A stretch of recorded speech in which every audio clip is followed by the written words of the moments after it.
William, jeune étudiant, a été récemment diagnostiqué autiste. Un soulagement pour lui car il arrive à mieux comprendre sa différence.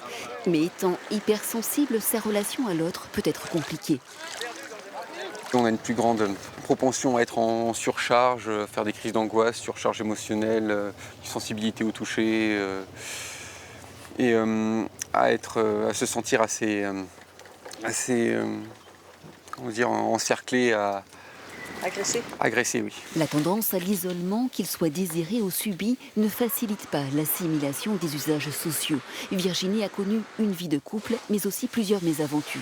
Moi, je ne vais pas voir qu'une personne est manipulatrice ou a des intentions négatives. Parce que je n'ai pas de filtre. Je vais parler directement, je ne vais pas mettre de filtre entre moi et la personne, je vais faire confiance d'emblée. Et du coup, des fois, on ne se rend pas compte. Même des codes amoureux, tout ça, on ne va pas savoir déchiffrer. D'où une plus grande vulnérabilité.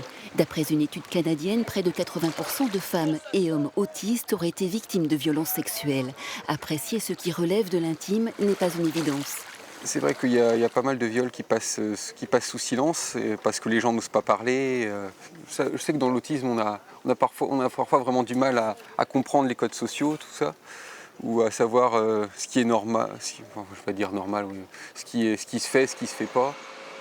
Toutes ces questions seront abordées demain au patronage laïque de Lombézélec dans une conférence organisée par l'association Asperanza. Elle sera animée par des spécialistes et des sages-femmes.